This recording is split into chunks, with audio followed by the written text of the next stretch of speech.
Hello friends, welcome to study tricks. दोस्तों, अगर आप लोग यूपी बीएड एंट्रेंस एग्जाम 2022 को देने जा रहे हैं तो ये वीडियो आपके लिए बहुत ज़्यादा हेल्पफुल साबित होने वाली है। फ्रेंड्स, जैसा कि आप सब लोगों को पता ही होगा, आज से यूपी बीएड के फॉर्म भरना स्टार्ट हो चुके हैं। तो इस वीडियो में मैं कुछ ऐसे पॉइंट्स आपके सामने डिस्कस करूंगा जिन्हें अगर आप ध्यान नहीं रखेंगे तो हो सकता है आपका फॉर्म कैंसिल हो जाए और आपकी फीस बेकार जाए और साल भी पूरा बेकार चला जाए। तो आपको मेरे ये सारे इंपॉर्टेंट पॉइंट जो मैं बताऊंगा इस वीडियो में आपको ध्यान रखना है। जनरली फ्रेंड्स, जो लोग गलती करते हैं तो इस वजह से उनके फॉर्म कैंसिल होते हैं और उनका पूरा साल बेकार चला जाता है। एंट्रेंस एग्जाम नहीं देंगे तो आपको बीएड में एडमिशन नहीं मिलेगा। तो इसलिए मेरे सारे पॉइंट्स को आप ध्यान रखेंगे। तो उससे पहले आप लोगों से रिक्वेस्ट है, वीडियो को लाइक और शेयर ज़रूर कर दें। चलिए स्टार्ट करते हैं आज का वीडियो। तो चलिए, सबसे पहला पॉइंट है हमारा वैलिड ईमेल आईडी। दोस्तों, आप सबको पता है जब आप रजिस्ट्रेशन करेंगे तो आपको दो चीज़ें वेरीफाइड करना होती है। एक आपको ईमेल आईडी, दूसरा आपको फ़ोन नंबर। तो वैलिड ईमेल आईडी होना चाहिए। ऐसा नहीं है कि जो आपने ईमेल आईडी डाल दी है और जो एक्टिव नहीं है, तो इसलिए आपको परेशानी हो सकती है। आपको पहले ईमेल आईडी चेक कर लेना, जो ईमेल आईडी आप डाल रहे हैं एक्टिव है और उस पर पूरी तरीके से मैसेज आ रहे हैं, तो ही आपका सही तरीके से ये चीज़ हो पाएगी। तो नेक्स्ट है एक्टिव मोबाइल नंबर। तो मोबाइल नंबर के साथ भी ऐसा ही है कि आप मोबाइल नंबर को ध्यान रखें। आप ऐसा मोबाइल नंबर डालें जो आपके पास अब भी मौजूद है और जब आप काउंसलिंग कराएंगे तब भी आपके पास ये मौजूद होना चाहिए, एक्टिव होना चाहिए। कुल मिला के ऐसा नहीं है कि अब इसकी इनकमिंग बंद हो जाएगी फिर उसके बाद आप परेशानी में पड़ सकते हैं। तो इसमें आगे लिखा भी है, mobile number should be of applicant time of the filling and would remain with applicant till the admission of finalize. यानी जब एडमिशन लिया जाएगा उसके बाद भी ये नंबर आपके पास होना चाहिए और एक्टिव होना चाहिए। ऐसा नहीं है नंबर है और एक्टिव नहीं है तो उससे भी कोई फ़ायदा नहीं है। इसलिए आपको इस चीज़ का ध्यान रखना, ईमेल आईडी के बारे में और एक्टिव मोबाइल नंबर के बारे में। और ये दोनों चीज़ें आपकी खुद की होना चाहिए। ऐसा नहीं है कि आप अपने किसी फ्रेंड का यूज़ करने लगें, तो ऐसा नहीं होना चाहिए। खुद की आपकी होना चाहिए। लिखा all relevant information regarding admission would be sent to this mobile number. यानी कि इस नंबर पर ही आपको सारी जानकारी एडमिशन से रिलेटेड भेजी जाएगी। चलिए नेक्स्ट पॉइंट देखते हैं। नेक्स्ट है अल्टरनेट मोबाइल नंबर और अल्टरनेट ईमेल आईडी। तो ये चीज़ आप दोनों अपनी पेरेंट्स की भर सकते हैं, अल्टरनेट मोबाइल नंबर और अल्टरनेट ईमेल आईडी। यानी एक दूसरी ईमेल आईडी आपको भरना है और एक दूसरा मोबाइल नंबर भरना है। ये आप अपने फ्रेंड्स, अपने घर में किसी का भर सकते हैं। तो ये चीज़ भी आपको पता होना चाहिए। हो सकता है इमरजेंसी में वो नंबर आपका या ईमेल आईडी आपकी ना लगे, तो इस पर आपको उससे डायरेक्ट कांटेक्ट किया जा सकता है। नेक्स्ट पॉइंट है पासपोर्ट साइज फ़ोटो इन जेपीजी फॉर्मेट। यानी कि आपके पास पासपोर्ट साइज फ़ोटो होना चाहिए जेपीजी फॉर्मेट, जिसका साइज़ कितना होना चाहिए, 50 KB से कम। तो आपको फॉर्म भरने से पहले ये चीज़ भी होना चाहिए आपके पास। नेक्स्ट है स्कैन सिग्नेचर इन जेपीजी फॉर्मेट। यानी कि आपके पास जो आपके सिग्नेचर हैं वो स्कैन होने चाहिए। उसका भी आपको पास साइज़ कितना होना चाहिए, 50 KB। इस चीज़ को आप ध्यान रखेंगे। नेक्स्ट है left and right index finger, यानी कि इम्प्रेशन इन जीपीजी फॉर्मेट। तो आपके पास लेफ्ट और राइट इंडेक्स फिंगर का इम्प्रेशन होना चाहिए और जो 50 KB से कम होना चाहिए। ये भी चीज़ आप ध्यान रखेंगे। जब आप फॉर्म भरना स्टार्ट कर रहे हैं, खुद भर रहे हैं या किसी कैफ़े में जाकर भरवा रहे हैं, तो आपको पहले ये सब चीज़ें तैयार रखना है। नेक्स्ट है high school marksheet required for proof date of birth. यानी आप अपनी 10th की मार्कशीट को डेट ऑफ बर्थ के तौर पर यूज़ कर सकते हैं और ये भी अपलोड फॉर्म के साथ की जाएगी। तो आप इस चीज़ को ध्यान रखेंगे। लिखा अगला पॉइंट है फ़ोटो आईडी प्रूफ। तो इसमें भी आपको ध्यान रखना, फ़ोटो आईडी प्रूफ आना चाहिए और इंटरिंग नंबर, इस पर नंबर भी पड़ा होना चाहिए। Only one of the following entering number in the designated place online application form. तो आप इन चीज़ों में क्या क्या हो सकता है, वोटर आईडी हो सकती है, ड्राइविंग लाइसेंस हो सकता है, पासपोर्ट हो सकता है। तो इस चीज़ को आप ध्यान रखेंगे। नेक्स्ट हम बात कर लेते हैं एप्लीकेशन फ़ी के बारे में। तो इस बार जो पहले 1500 फॉर्म था, इस बार थोड़ा घटा दिया गया है। तो जनरल और ओबीसी के लिए 1000 रुपये है। ये पहले पिछले साल 1500 का था। एससी और एसटी के लिए और कितना है, 500 रुपये। अगर यूपी के हैं तो, अगर यूपी के नहीं है तो आपको जनरल की तरह ट्रीट किया जाएगा। आप इस चीज़ को ध्यान रखेंगे कि आप अगर अदर स्टेट से हैं और एससी एसटी कैटेगरी से हैं तो आप सोचें आपका फॉर्म की फ़ीस 500 होगी, तो नहीं होगी। कितनी होगी, 1000। आगे लिखा भी है SC and ST and other state कितनी, 1000। तो इस पॉइंट को भी आप ध्यान रखेंगे। नेक्स्ट है कास्ट सर्टिफिकेट। तो कास्ट सर्टिफिकेट को आपको ध्यान रखना है कि कास्ट सर्टिफिकेट भी आपका होना चाहिए आपके पास, और कब से कब तक का होना चाहिए, तो इस चीज़ को आप ध्यान रखेंगे। तो आप देख सकते हैं 1 अप्रैल 2019 से पहले का होना चाहिए। और ऐसा होना चाहिए कि जो मतलब गवर्नमेंट वेबसाइट पर प्रूफ होना चाहिए। ऐसा भी नहीं है कि आपका पास है लेकिन वेबसाइट पर प्रूफ नहीं है, तो आप इसमें परेशानी में पड़ सकते हैं। ये ओबीसी के लिए। नेक्स्ट एससी एसटी वालों के लिए भी यही है, और जो जनरल कैटेगरी से हैं ईडब्ल्यूएस के, तो वो भी आप इन चीज़ पर ध्यान रखेंगे। और ये EWS में इसका जो आपको एक चीज़ ध्यान रखना, अगर OBC में है, EWS में या SC ST में इसका रिजर्वेशन लेना चाह रहे हैं तो अगर आप यूपी के हैं तो ही मिलेगा, ऐसा नहीं है कि आप अदर स्टेट के हैं तो आपको ये बेनिफिट नहीं मिलेगा। तो इस चीज़ को भी आप ध्यान रखेंगे। नेक्स्ट पॉइंट देखते हैं, इनकम सर्टिफिकेट। तो applicant will have enter the number of income certificate at the time of filling of form. तो आपके पास जब आप फॉर्म फिल करेंगे तो आपके पास इनकम सर्टिफिकेट भी होना चाहिए। तो इस चीज़ को आप ध्यान रखेंगे। अगर आपके पास इनकम सर्टिफिकेट किसी वजह से आपके पास मौजूद नहीं है, जल्द से जल्द आप उसे ले आएँ, अपने पास रखें। और हो सकता है आप सब लोगों ने पहले से तैयार कर रखा हो, और ये कब तक का है ये भी ध्यान रखेंगे। 1 जुलाई 2021 से पहले इश्यू हुआ चाहिए, यानी इस डेट से अगर पहले का नहीं है तो आप परेशानी में पड़ सकते हैं और आपका मतलब फॉर्म रिजेक्ट किया जा सकता है या आगे आपको परेशानी आ सकती है। और लिखा all certificates will be verified through the government website, यानी कि सारे जो सर्टिफिकेट हैं आपके वेबसाइट पर वेरीफाइड होना चाहिए। इस चीज़ को आप ध्यान रखेंगे।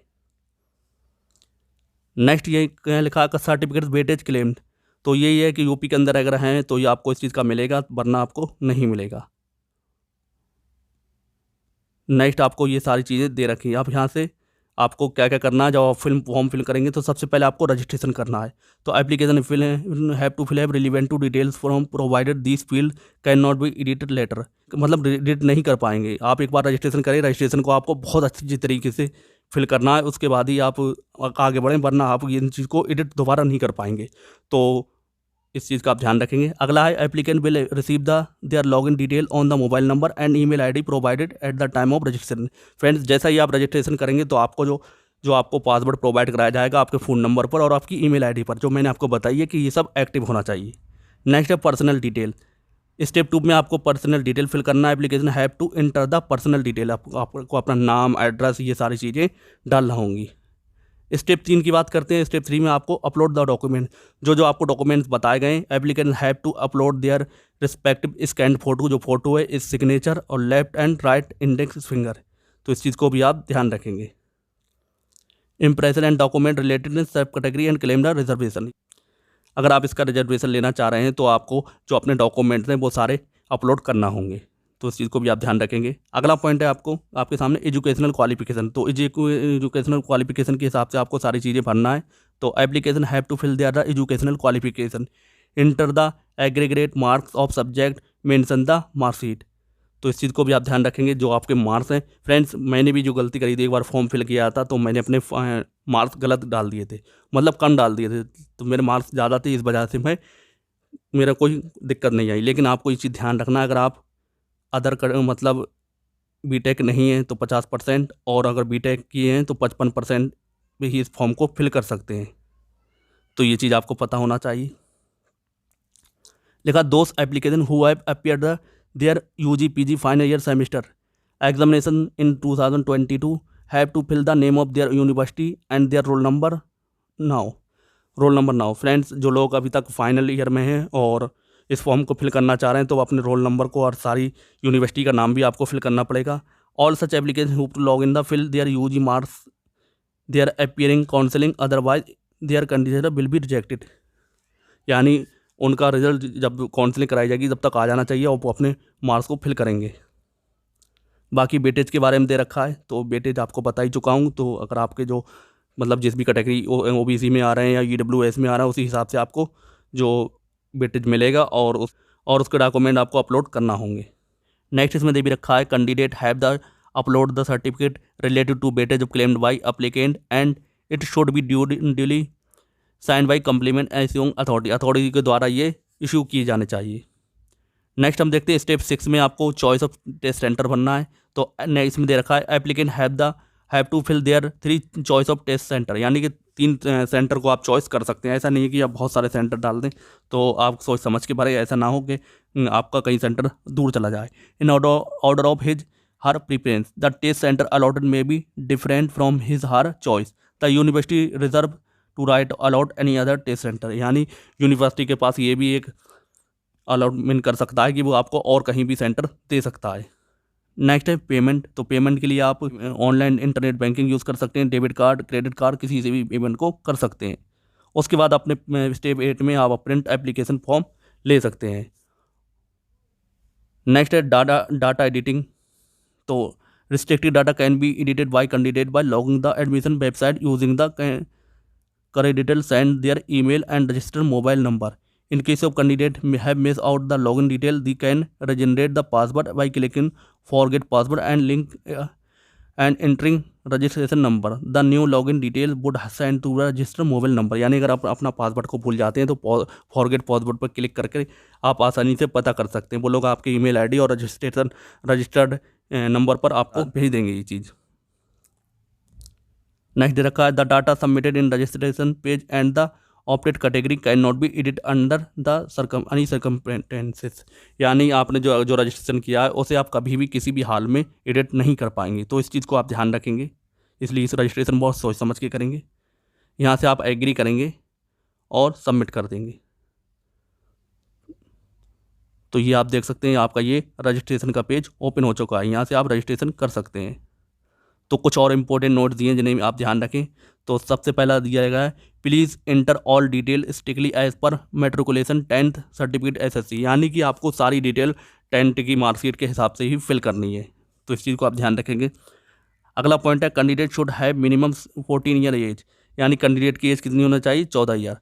और ये कब तक होना चाहिए? 20/4/2022 से. ये से 20/4/2022 से कौन किया जाएगा. तो इस चीज़ को भी आप ध्यान रखेंगे. अगला पॉइंट है candidate had are advice to read and understand guideline available on the website carefully then apply. यानी अगर आपको फॉर्म फिल करना है सबसे पहले आपको इसके सारे गाइडलाइन है बहुत अच्छी तरीके से पढ़ लेना है. It is the responsibility of the candidate ensure his eligibility. तो यानी जितनी भी रिस्पॉन्सिबिलिटी है अगर आप अपने फॉर्म को फिल कर रहे हैं तो पहले आपको सब चीज़ केयरफुली पढ़ लेना है, उसके बाद ही भरना. ये सारी रिस्पॉन्सिबिलिटी आपकी होगी, आपकी एलिजिबिलिटी की. Candidate are advise to fill their name without any salutation. यानी मिस्टर और मिसेज का यूज़ आपको अपने नाम में नहीं करना है. Fill their name with using proper space between first name and middle name and last name. आपको एक स्पेस ज़रूर देना है जब आपको अपना फर्स्ट नेम और मिडिल नेम और लास्ट नेम भरना है. Candidate advise to register with the personal mobile number and their parents और गार्जियन मोबाइल नंबर. आप अपने जो रजिस्ट्रेशन है वो ऐसा एक्टिव मोबाइल नंबर भरना है, वो चाहे आपका हो या आपके पेरेंट्स का हो. और आपका होगा तो बहुत अच्छा रहेगा. तो यहाँ से आप रजिस्ट्रेशन भरना स्टार्ट कर सकते हैं. तो आपको ये सारे पॉइंट ध्यान रखना है जो मैंने आपको बताए हैं फॉर्म भरने से पहले, वरना आपका फॉर्म कैंसिल हो सकता है. तो उम्मीद है आपको ये जानकारी पसंद आई होगी. तो जानकारी पसंद आई है तो वीडियो को लाइक और शेयर ज़रूर करें. मिलेंगे अगली वीडियो में. तब तक के लिए जय हिंद, जय भारत.